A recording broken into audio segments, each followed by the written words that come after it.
Hello, it's Miss Messick again.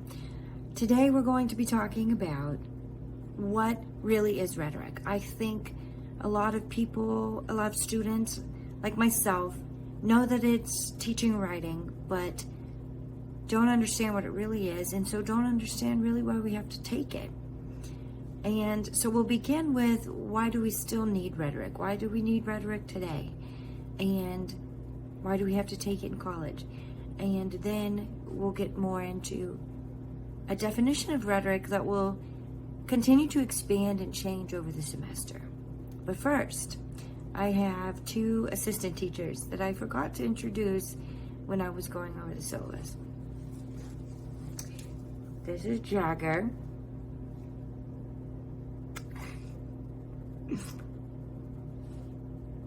You'll see him a lot.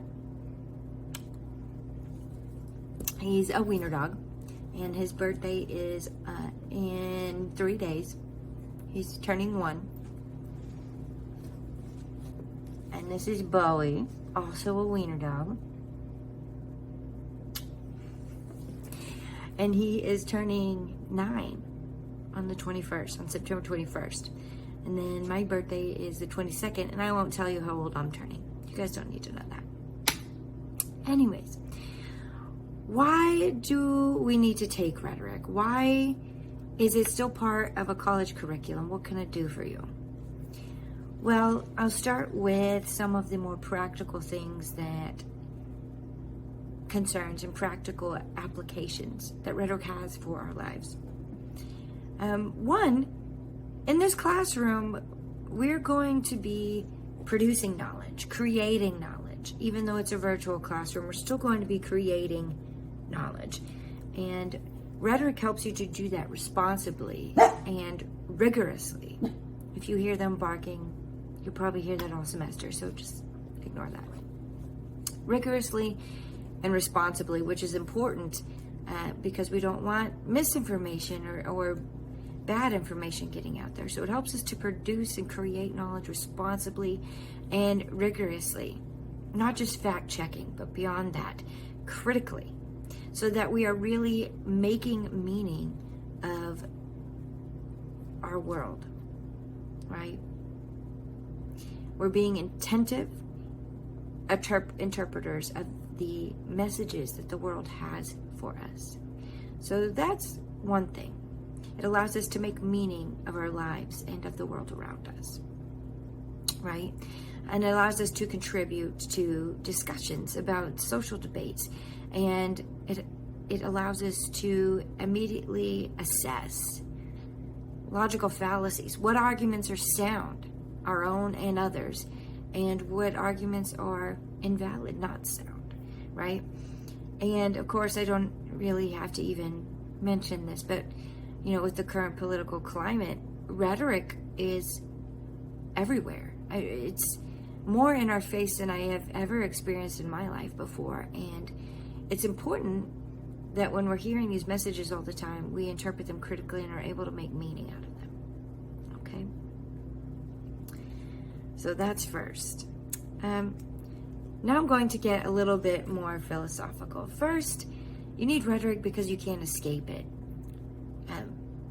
We'll get more into this when we talk about what rhetoric really is, but it's a lot of things that you don't think that it is. We probably think of rhetoric as words, and maybe even, especially now that politicians are so much in the forefront, if you've really thought about what rhetoric is, and I had not before I had to take it as a freshman, and I always loved reading and writing, but I was not sure when I walked into that rhetoric classroom what rhetoric really was, and as a freshman at University of Texas, and when I left that class, I'm still not sure I had a good understanding of what rhetoric is, and so I want to make sure that that's not the case when you leave this semester. But back to what I was saying, you cannot escape rhetoric. It's everywhere, and it's not just words, right? There's written rhetoric, of course, but and spoken words are rhetoric, of course, and that may be what people commonly think of as rhetoric, but TV shows, movies, music, images, films, all of these are rhetorical. Even clothing, a syllabus, the way it looks, not the words on the syllabus, but the way it looks, a resume, all of these things are rhetorical. The way you look is rhetorical. Clothing is rhetorical. Even if you're wearing a plain white t-shirt that has nothing on it, that says something about you rhetorically, whether you intentionally mean that or not. So you could make the argument that almost everything is rhetorical, right? So it's everywhere. You can't avoid engaging in rhetoric and coming into contact with it. You're being bombarded with arguments and rhetoric every day, all day, on the internet, on the television, in your podcast, in the music you listen to, everywhere, everything. Billboards, all the time, right? Magazines, advertisements.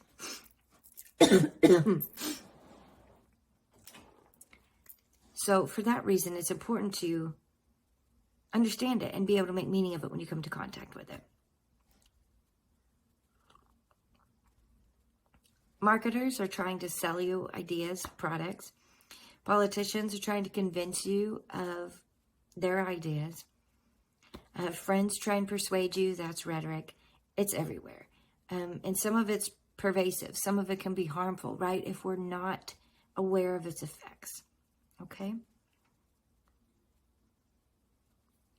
So, as I started to say, but I don't think I explained myself very well in the introductory video when I was talking about the syllabus, rhetoric will make you a better person.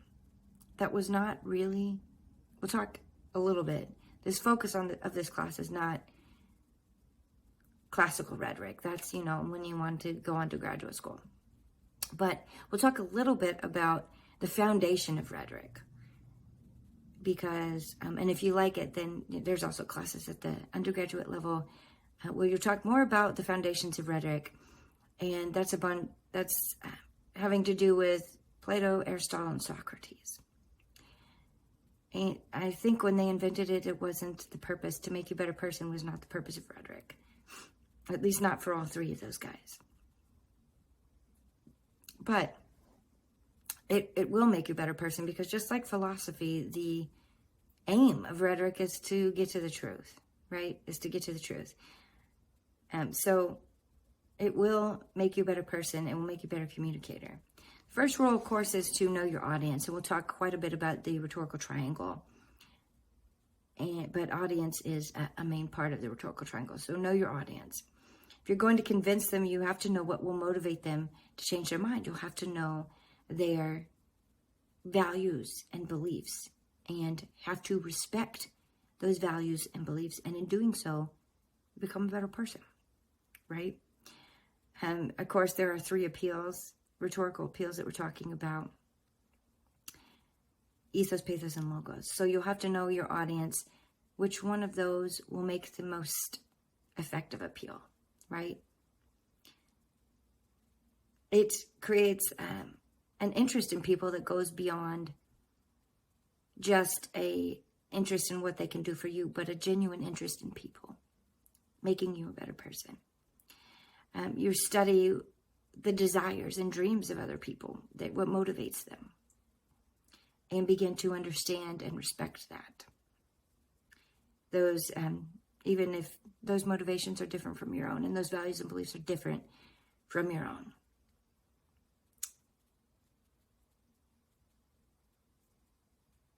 Third, there's a lot of power, right? Rhetoric, when you can use rhetoric well, speak well, use rhetorical appeals expertly, skillfully, there's a lot of power in that, because it is persuasion. I don't want you to think of it as manipulation for the purposes of this class. I don't think that you can entirely separate rhetoric from those negative connotations, especially associated with politics, that politicians may have heard the phrase that it's mere rhetoric. The politician is just speaking rhetoric. And that, has come to mean empty words. The politicians are full of hot air and rhetoric, full of empty words that are empty manipulative words. So, absolutely, politicians have used rhetoric in that way. But it's a powerful tool that can also be used in much more positive ways, too, right? Depending on who's wielding it and how skillfully, right? So part of that rhetorical triangle is the speaker. And you've got to examine the speaker's motivations and values and beliefs, too, to examine how they use rhetoric, right? If you're not interested in being a better person, but you are interested in being able to persuade people, then maybe this third point, that rhetoric is extremely powerful and will make you very powerful, appeals to you more, right? Being able to persuade many different types of audiences is quite a skill. Gives you quite a large amount of power, right? Of course, that implies that you use that power virtuously, ethically. And so we'll speak about that as the semester goes on too. Otherwise, eventually, your rhetorical choices will catch up with you, right? So keep those three in mind as we go through the semester, as you're thinking about what you really want to get out of this class. And I'll ask you that in your first blog post. I'll ask you to introduce yourself, and then I'll ask you what you're expecting, kind of what your expectations are of me and what you hope to get out of this class and what you were thinking this class might be, and your main goals for this class, and so that we can kind of meet in the middle, and that I know that information so that I can help plan this course, and then you can plan how you're going to approach this course as well, okay? So that is essentially why we still study rhetoric. It was part of the curriculum in ancient Greece, and it's still part of the curriculum now in 2020. So I don't think it's going away. And that is essentially why we still study rhetoric and its function in society. So what is rhetoric then, right? I've already thrown out the word persuasion. And if we were all in the classroom, I would ask you what your definition of rhetoric is, but we're not. So I'm going to offer a working definition of what rhetoric is, and we will continue to add to it, because the definition of rhetoric that the ancient Greeks had in mind is not what it is today, right? It's not what it is today. And so it's continually evolving, and it will during the course of this class too. All right? In its long history, rhetoric, like I just said, has been a discipline, an academic study since ancient Greece, since Plato, Aristotle, and Socrates, right? And since that time, it has enjoyed many definitions, and those definitions have accommodated several different purposes. Rhetoric can kind of be what you need it to be and serve your purpose, right? It's varied widely in what it includes, too. What counts as rhetoric is always debated, and that has varied widely throughout history.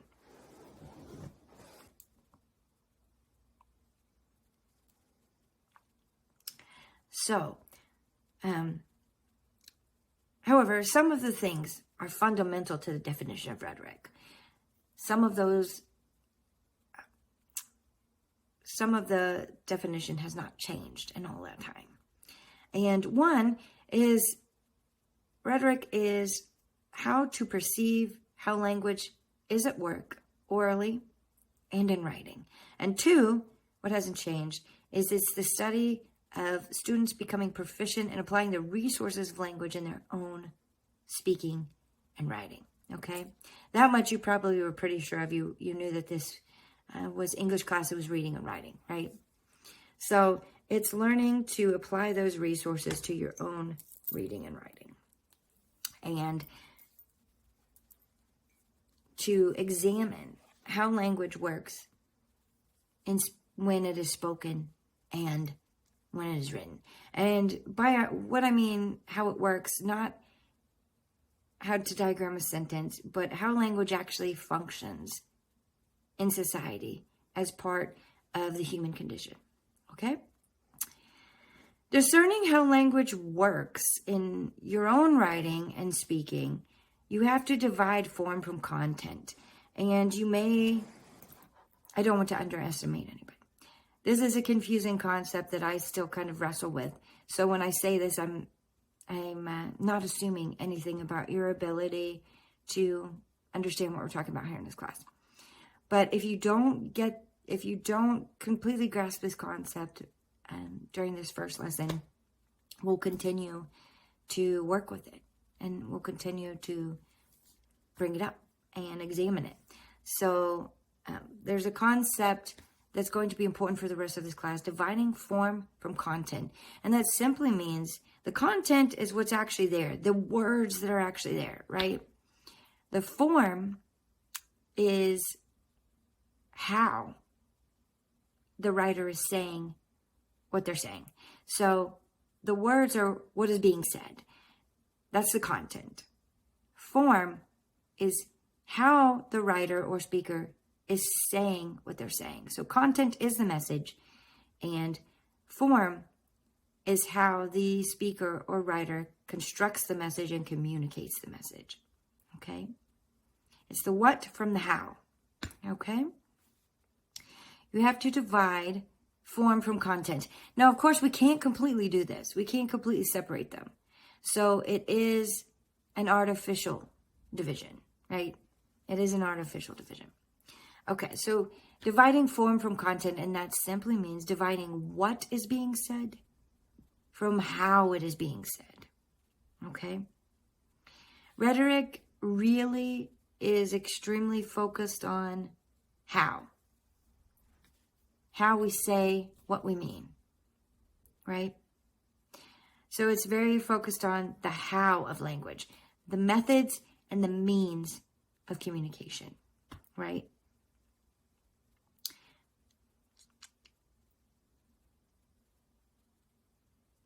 So that essentially is what we'll be focusing on for the rest of the semester, and a bit about what rhetoric is. So sorry guys, I got cut off in that last video, so this will be a two-part video. Let's continue. We were speaking a little bit about the definition of rhetoric, and we went over one definition, but I want to go over a few others too, to expand upon what it traditionally is. So it of course refers to the study of written, spoken, and also visual language. It investigates how language is used to organize and maintain social groups. So this is different from the first definition that we spoke about. The first definition we spoke about was that language or rhetoric is concerned with how language functions, how how we say what we mean. This definition is really founded upon how language functions in society, not how language functions in a particular document, how a particular author communicates, the devices that they use to communicate, which is what our first definition is focused on. You know, the tools that one author or speaker uses to communicate how they do what they do, how a writer does what they do, how a speaker is doing what they're doing, how they have constructed and communicated their message. This definition is much more focused on how language functions in society. And you may not have thought of it that way, but language is responsible for maintaining social groups. It constructs meanings and identities that those social groups organize around. It coordinates behavior. It mediates power, produces change, and creates knowledge. So anytime there's an exchange of communication, there is also a power exchange. Some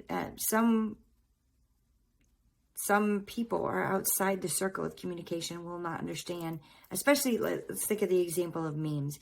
If you are outside if you don't have enough knowledge to interpret that meme, then you're outside the circle of knowledge and the circle of communication. And that means that you, in that exchange, are not the one in power, right? But anytime there's an exchange, an instance of rhetoric takes place, there is an exchange of power as well, right?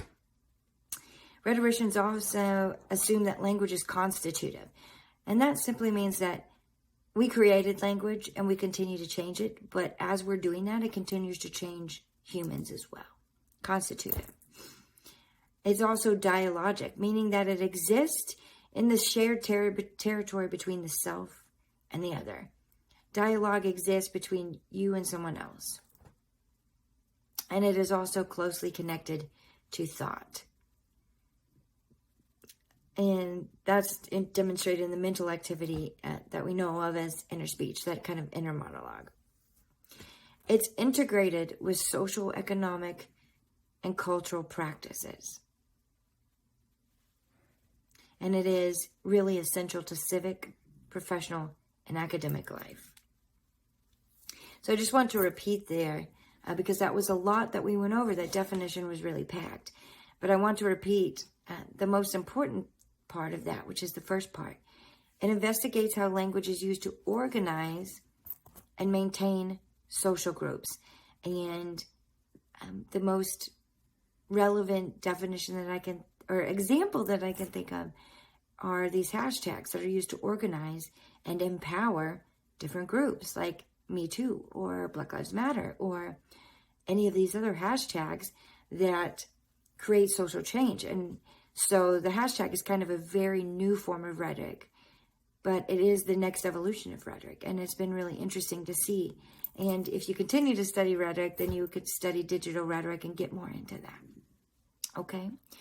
But we're going to be focused on how language is used to organize and maintain social groups and mediate power and construct meanings and identities. There is an entire psychological theory of personality that our identities are socially constructed by the interactions that we have, and rhetorically, that they're rhetorically constructed by the interactions that we have, social interactions that we have with others. And in that way, you can see just how extremely important rhetoric is. Okay? So I'm going to give you, because I really love history and I really love the Greeks, I'm going to give you Plato, Aristotle, and Socrates' definitions, and then a more current definition. But I do want to throw that in there. We won't spend too much time on classical rhetoric because that's not what this class is about. This is, English too. So, but I do want to throw that out here while we're talking about what rhetoric is, just mostly so that you can see how it evolved from the ways that Aristotle, Plato, and Socrates intended it to function, how it functions today, and how its meaning has evolved. Okay? So Socrates' definition. Or I'm sorry, I'll start with Plato's definition. Must not the art of rhetoric, taken as a whole, be a kind of influencing of the mind by the means of words, not only in courts of law and other public gatherings, but in private places also? And must it not be the same art that is concerned with the great issues and small, its right employment commanding no more respect when dealing with important matters than unimportant? And that's from Plato's dialogue called the Phaedrus. So that's really what Plato believed rhetoric was all about. So essentially that boils down, this definition, Plato's definition boils down to, it is influencing, persuading, right? Okay. Aristotle. Let rhetoric be defined as an ability in each particular case to see the available means of persuasion.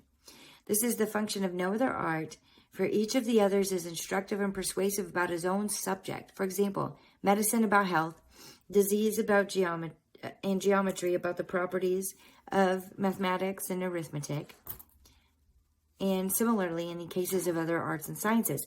But rhetoric seems to be able to observe the persuasive about the given, so to speak, any subject, essentially.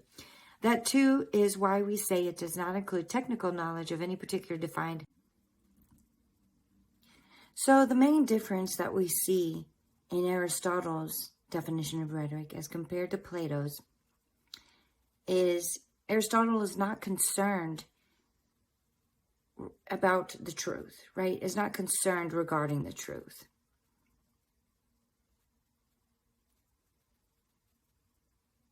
To Plato, it's influencing and persuasion. And to Aristotle, it's the same thing, but the best means of persuasion. And this is where rhetoric gets its reputation for being manipulative and deceitful, because the best means of persuasion might not be the most ethical or the most truthful, right? So those are the two that's the difference between the two definitions between Plato and Aristotle. Plato is more concerned with rhetoric functioning to arrive at the truth than Aristotle was. Aristotle is in it to win it, at persuading someone no matter how you have to do it, even playing dirty tricks, right? Okay, so those are the ancient definitions of rhetoric that we get. Now I want to look at a few others that will be useful to us in this semester, at least one or two others.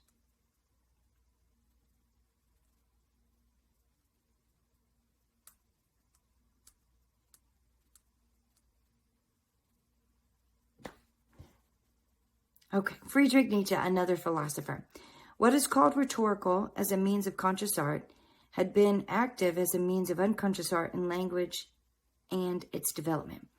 Indeed, that the rhetorical is a further development guided by the clear light of understanding of the artistic means which are already found in language.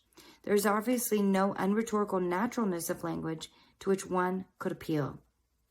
Language itself is the result of purely rhetorical arts. The power to discover and make operative that which works and impresses with respects to each thing. A power which Aristotle calls rhetoric is at the same time the essence of language. The latter is based just as little as rhetoric is upon that which is true, upon the essence of things.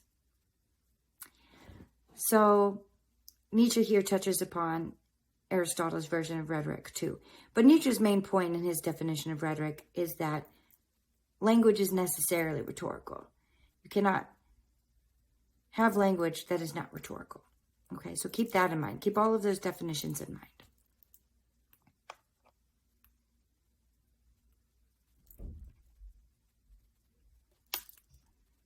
And one more by Michel Foucault, a more recent definition from 1973. The problem is bringing rhetoric, the orator, the struggle of discourse with the field of analysis, not to do as linguists do a systematic analysis of rhetorical procedures, but to study discourse, even the discourse of truth, as rhetorical procedures, as ways of conquering, of producing events, of producing decisions, of producing battles, of producing victories, in order to rhetoricize philosophy.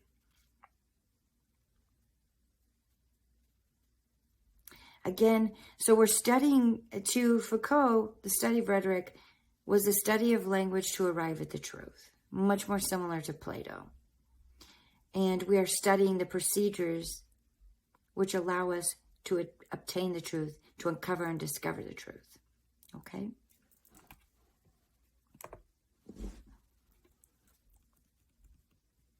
All right. Before I end today's lesson, I want to talk a little bit about, I always do this in the first class, the first day in the classroom, why we write. Another discussion about why we need to take writing courses, why we still take rhetoric. We write to be fully alive, first of all, and this is my favorite reason. We write to be fully alive. Writing draws us into the moment, when we hear and see everything as if it's for the first time and more vividly, right? We make art out of everyday moments, and we make meaning out of everyday moments, out of our lives in general, okay? We write to make a name for ourselves. If I asked you why you write Now, it might be to express yourself or to clear your thoughts. And that's exactly right. It expresses who we are at our deepest level. And also, it does help us to know what we think. Sometimes I don't know what I think until I've written it down and worked it out through writing. So that's one function of writing, another reason why we write. We write to make a name for ourselves. George Orwell says that one reason for writing is sheer egoism. We write to seem clever, to be talked about, to live on after our deaths, right? Our writing will still be read long after our deaths. But the motivation goes much deeper than just to be well-liked and well thought of and talked about. If we're being honest, it's a way to live forever in memory. We write to change the world. People consume now more than ever in the history of the world, writing, rhetoric. People consume writing messages now more than ever in the history of the world. And that is because anyone can start their own blog and put their thoughts out there. And there's a lot of noise, right? There's a lot of writing and a lot of opinions out there, even if it's just on Facebook or a blog. But there's a lot more writing that's out there for us to consume as compared to when books were first printed and a book might cost a year's salary, right? So we consume more information than we ever have before, and it's more readily available. But consumerism won't make us happy unless we know how to intelligently, responsibly consume messages, consume information, right? And so that's what this class will help with, is allowing us all to be better consumers. It is kind of exciting that you create something and with the click of a button, you can share it with the world. And we may not think that that post will change the world, but in, a small way, it does. And we have the ability to now more than ever, right? We write not just to change the world, but to create a world that we want to see, okay?